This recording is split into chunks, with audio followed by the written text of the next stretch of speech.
सबको जय मसीह की। प्रभु यीशु मसीह के महान और उत्तम नाम में आप सभी को आशीष मिले। आज का जो टॉपिक है वो वाइन 3 है। जैसा कि मैंने आपको पहले वाइन 1 में बताया था कि किस प्रकार से लोग जो हैं वाइन दाखरस पीते हैं, मगर बाइबल जो है उसको पूरी तौर पर नकारती है। दूसरे उसमें वाइन में मैंने आपको बताया था कि कौन कौन सी बीमारियां किस किस प्रकार से इस शराब के द्वारा, वाइन के द्वारा आती हैं और उस पर कैसे विजय जीवन प्राप्त कर सकते हैं। आज का जो मेरा टॉपिक है वो है कि इस वाइन से या अल्कोहल से या दाखरस से हम कैसे जो है अपने आप को परमेश्वर के साथ मिला करके चल सकते हैं और हमें विजयी जीवन जो है वो अवश्य ही मिलेगा। जो लोग इस पे डिपेंडेंसी होते हैं केमिकल पे या किसी भी प्रकार के ड्रग्स पे या किसी भी प्रकार के वाइन या दाखरस में, वो हमेशा जो है इस बात को खोजते हैं कि उन्हें सच्ची बातें अगर पता लग जाएं तो वो उसके निकट आ सकते हैं। ऐसे मैं बहुत से लोगों को जानता हूं जिन्होंने जब वो प्रभु यीशु मसीह में आ गए तो उन्होंने वाइन या दाखरस को पीना छोड़ दिया। पहली बात जो मैं आज आपके साथ करना चाहता हूं वो ये है कि आप अपना जीवन स्वयं कंट्रोल नहीं कर सकते हैं और उसको कंट्रोल करने के लिए जिसने आपको सृजा है, क्रिएट किया है, वो है प्रभु यीशु मसीह। वो ही जो है आपको नए जीवन में प्रवेश करा सकता है।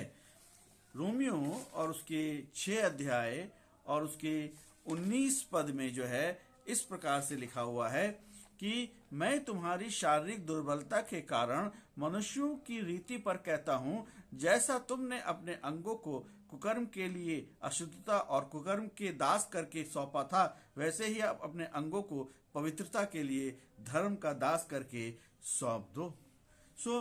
सबसे पहली जो बात है कि हमें जो है उस सृष्टि के जो सृष्टिकर्ता प्रभु यीशु मसीह है, अपने जीवन को उसके हाथ में सौंपना होगा। दूसरी बात जो है वो है कि हमें अपने विवेक का जो है इस्तेमाल करना है। ये सारा जीवन हमारे पास है और इस जीवन में जो है यदि प्रभु यीशु मसीह हमारे जीवन में आ जाएगा तो वो हमारी देखभाल करेगा, वो हमें मार्गदर्शन करेगा और हम उसको एक शिक्षक के रूप में, एक चंगाई करने वाले के रूप में और इस संसार के सेवियर के रूप में हम उसको जानते रहेंगे।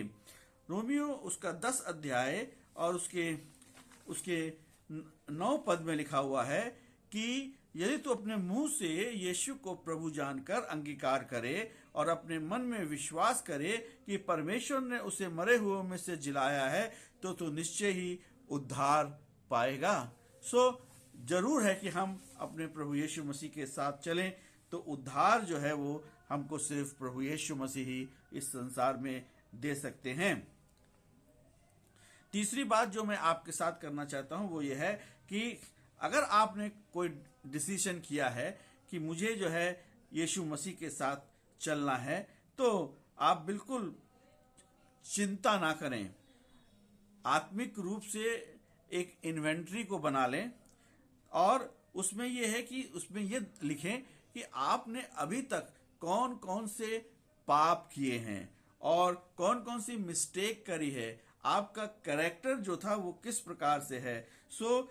ताकि जो है हम उस सच्चे परमेश्वर के पास जो है निकटता और गहराई के साथ पहुंच सके। भजन संहिता उसके 139 और उसके 23 और 24 पद में इस प्रकार से लिखा हुआ है, हे ईश्वर मुझे जांच कर जान ले, मुझे परख कर मेरी चिंताओं को जान ले और देख कि मुझ में कोई बुरी चाल नहीं और अनंत के मार्ग में मेरी अगुवाई कर। प्रभु यीशु मसीह जो है सामने हमें जाना पड़ेगा कि किस प्रकार अगर हम उसको पूरी तौर पर अपना हृदय उसके साथ खोल के रख देंगे तो वो हमें अनंत जीवन के लिए, अनंत मार्ग के लिए जो है वो हमें सहायता करेगा। चौथी बात जो है वो है कि हमारी जो नैतिक बातें हैं, मॉरल चीजें जो हैं, कि हम जो हैं अंधकार से ज्योति में जाना चाहते हैं, और परमेश्वर को और उसके पुत्र को, प्रभु यीशु मसीह को हम जो है एक कि परमेश्वर और उसके पुत्र को जो है हमें बताना होगा कि हमने अपने पापों से जो है क्षमा मांग ली है।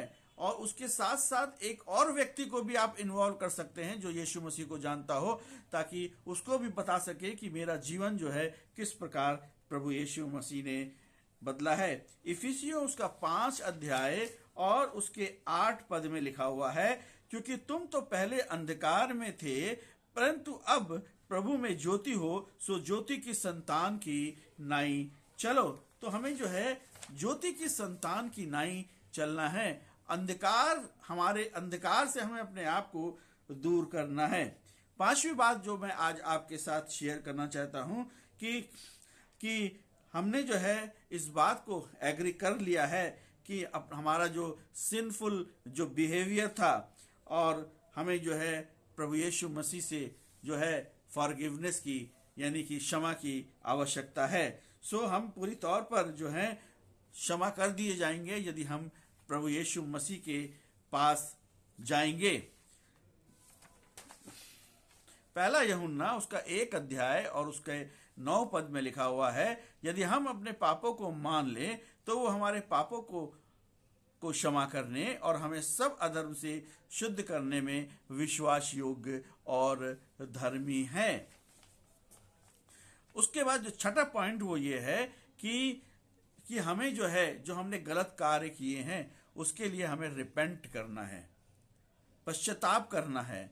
हमारा जो चाल चलन खराब था, या हमारी उन बातों के लिए जो कि जब हम दाखरस पीते थे, ड्रग्स लेते थे, जो हमारा खराब चाल चलन था, उसके लिए हमें रिपेंट करना जो है या पश्चाताप करना जो है वो बहुत ही जरूरी है। लूका की इंजील उसका 13 अध्याय और उसके 13 पद में लिखा हुआ है, मैं तुमसे कहता हूं कि नहीं, परंतु यदि तुम मन ना फिराओगे तो तुम सब भी इसी रीति से नाश हो जाओगे। तो इसका मतलब यह है कि अगर हम जो है मन नहीं फिराएंगे, यदि हम पश्चाताप नहीं करेंगे, तो हम नाश होने के पूरे चांसेस हैं। और जो है हमें जो है 7वीं बात जो है हमें करनी है कि हमें अपने विवेक का इस्तेमाल प्रार्थना पूर्वक करना है कि लाइट के अंदर हम कैसे अपने परमेश्वर के साथ चल सकते हैं। हो सकता है कि आपने बहुत से लोगों को दुख दिया हो, और तो हमें क्या है कि उनसे क्षमा मांग लेनी है, और जिन लोगों ने आपको दुख दिया है उनको क्षमा कर देना है। ये 2 टायर सिस्टम कहलाता है। दूसरा करंथियों उसका 7 अध्याय और उसके